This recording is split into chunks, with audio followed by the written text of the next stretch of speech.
Hello there and welcome to bnettv.com. I'm Michelle Sklar. We're here at CTIA Wireless 2008. I am joined by George Fraser of Motricity. Thank you so much for taking the time to speak with us today. You're welcome, thank you.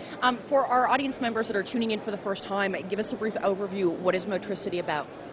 So we're the power behind all of the mobile data services that customers will see when they're buying content, browsing portals, receiving messages in terms of sports alerts, etc. So we're powering 10 of the 13 carriers in the US, so all our customers are here, so it's important that we're here as well with them. Okay.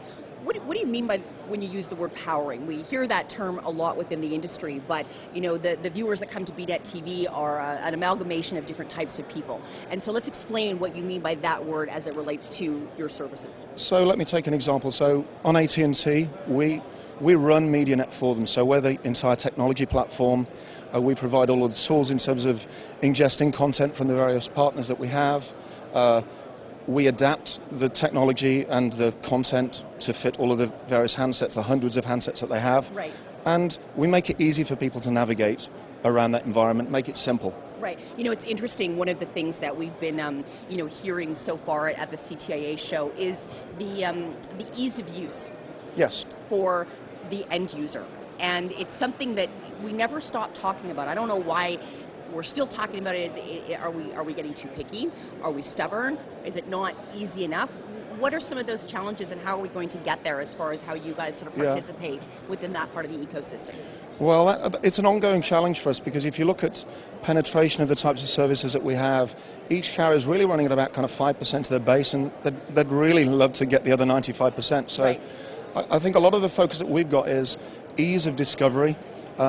So the type of things that we're doing are allowing people to use search instead. So our heritage is one of the former companies that we were was InfoSpace, where we've got relationships with Google and Yahoo and Microsoft. Right. And that search heritage allows us to provide search technology to find stuff rather than having to navigate. It's a very clunky process if you're going through screens, and I kind of liken it back to the kind of Yahoo 2000 days when you'd want to get something about a car and you go US companies, automotive, etc., etc. And right. that kind of process is difficult. Whereas now, just as the C prompt was a starting place years ago, the search box is a starting place. You don't need to educate someone right. what to do with a search box. Right. It's interesting, actually, that you should talk about search because that's something that we've had an opportunity to speak to a number of companies about who have the technology that basically goes from voice to text. Oh, yes, indeed.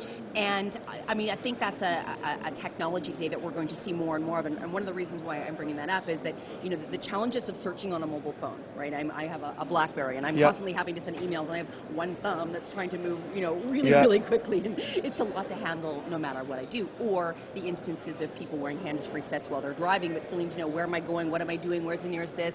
My wife needs me to go and pick up this thing, but I don't know where it is, all those kinds of things. So the powering of the search components for the web and mobile devices. Are you supporting and helping to make that experience from the foundation up, if you will, a better experience? Yeah, so we've actually got some proofs of concept that we've got in terms of voice input. Right.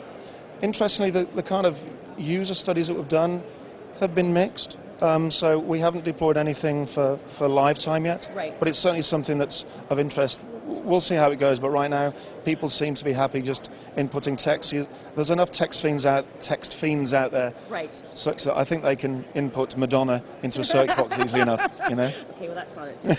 Okay, fair enough. So who are you looking to talk to here at CTIA? Well, we've got all of our customers here, so we've got real intensity of focus. We just work with mobile carriers.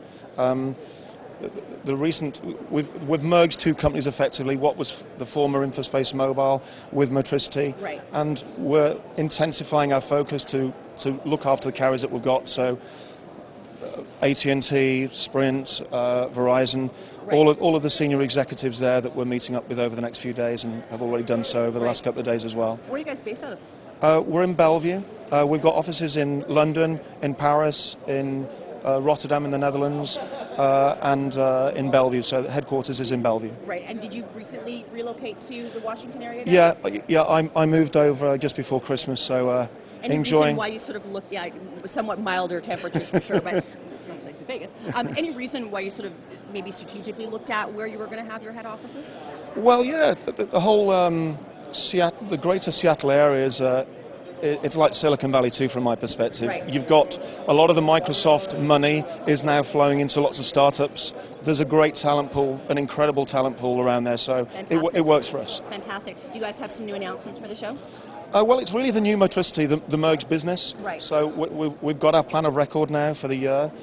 We've got a new executive team that we've announced a few days ago, and we're on track to do $100 million of revenue, which is a significant amount of revenue in this marketplace. Absolutely. You know, one last question I just want to ask you.